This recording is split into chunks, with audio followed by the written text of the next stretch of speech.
You call me and change my mind, Muslim?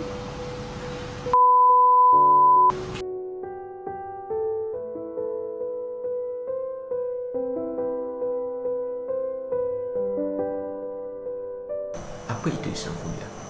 Islamofobia merupakan satu istilah kontroversi yang merujuk pada prasangka, diskriminasi, ketakutan dan kebencian terhadap agama Islam serta Muslim. Ia sering kali muncul di negara-negara yang majoriti penduduknya bukanlah beragama Islam atau lebih dikenali sebagai non-Muslim. Ia juga berpunca daripada budaya negara barat yang sangatlah tebal dan mempunyai pegangan yang teguh dengan nilai agama Kristian dalam diri mereka. Ia sedikit sebanyak mempengaruhi persepsi masyarakat di negara barat terhadap agama Islam serta penganutnya.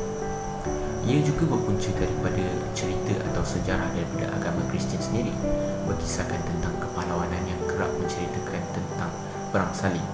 Daripada penceritaan tersebut ada juga dikaitkan dengan Islam sebagai musuh tradisi mereka. Nama saya Nabil dan saya akan menerangkan pendapat mengenai Islamofobia.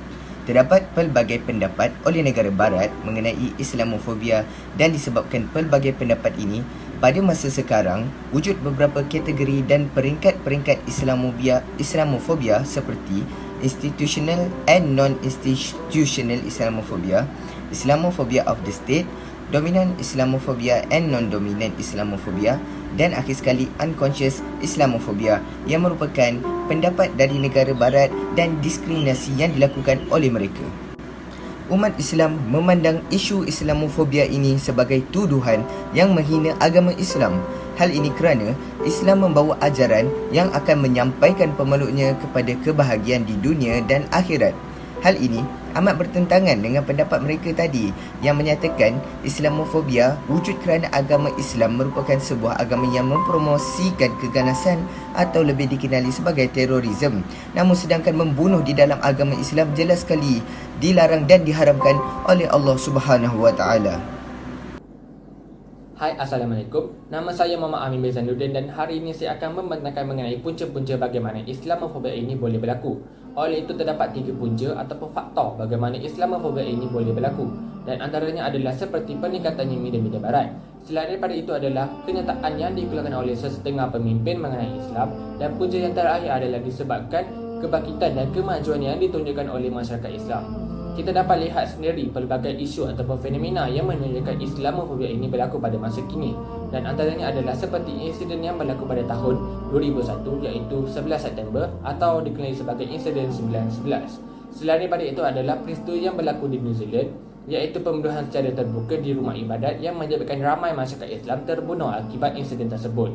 Dan contoh yang paling ketara yang ditunjukkan oleh pemimpin dunia terhadap kebenciannya terhadap agama Islam adalah bekas Presiden Amerika Syarikat yang telah membuat satu kenyataan terbuka mengenai kebenciannya terhadap agama Islam. Sebagai kesimpulan, punca-punca ini akan memberikan kesan ataupun impak yang buruk kepada agama Islam itu sendiri. Hal ini akan menyebabkan nama baik agama Islam akan tercemar dan rosak, dan seterusnya akan menyebabkan ataupun membuatkan masyarakat Muslim yang berada ataupun yang menetap di negara-negara barat sebagai contoh terancam dan dihina oleh masyarakat di sana. Bismillahirrahmanirrahim. Assalamualaikum warahmatullahi wabarakatuh. Saya Imam Farhami Suhaimi dan daripada kelas TBS 6E dan dalam kumpulan Islamofobia, dan saya akan menerangkan tentang kesan dan contoh-contoh Islamofobia. Yang kita tahu Islamofobia merupakan salah satu perasaan yang menolak agama Islam daripada yang terutama sekali kepada penganut-penganut agama lain. Dan juga Islamofobia ini sudah lama wujud di dalam dunia Allah Subhanahu Wa Taala ini. Malah lagi pun yang pernah berlaku di zaman Rasulullah sallallahu alaihi wasallam. Dan bukan sahaja yang kita tahu bukan sahaja mereka menolak agama Islam ini, malah ada juga yang menunjukkan perasaan yang sangat benci terhadap agama Islam sehingga tidak tahu datang mana dia punya perasaan benci itu. Dan kita tahu bahawa Allah juga pernah berfirman, Allah Subhanahu Wa Taala juga pernah berfirman yang bermaksud tidak ada paksaan dalam agama Islam kerana sesungguhnya yang telah nyata kebenaran Islam daripada kesesatan yang kufur. Oleh itu, sesiapa yang tidak percaya kepada taghut dan ia pula beriman kepada Allah, maka sesungguhnya ia telah berpegang kepada simpulan, iaitu tali agama yang teguh yang tidak akan putus-putus. Dan ingatlah, Allah Subhanahu Wa Taala, ia Maha mendengar lagi Maha mengetahui, daripada surah Al-Baqarah ayat 256.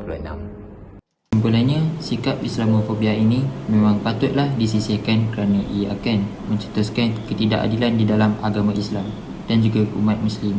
Seterusnya, kita sebagai umat Islam perlulah mempunyai cara untuk mengatasi hal Islamofobia ini, seperti kita memainkan peranan dalam menunjukkan akhlak yang mulia, mempamerkan keindahan Islam dengan memberi dakwah dan juga menunjukkan bahawa agama Islam ini adalah jauh lebih bertamadun daripada apa yang mereka sangkakan. Dengan cara-cara ini, hal Islamofobia ini dapat disingkirkan dan tiada lagi diskriminasi yang akan berlaku. Banyak perkara yang akan berlaku jika hal Islamofobia ini tidak akan dapat dikikis daripada masyarakat. Antaranya ialah umat Islam akan bertambah takut untuk melakukan ibadah di luar dan kesan terhadap sosioekonomi juga akan berlaku, seperti dalam bidang pendidikan, tiada peluang pekerjaan dan juga tempat pekerjaan. Dengan itu, jelaslah bahawa sikap Islamofobia ini wajarlah perlu dikikiskan daripada masyarakat untuk mengelakkan kebencian manusia terhadap agama Islam ini akan bertambah.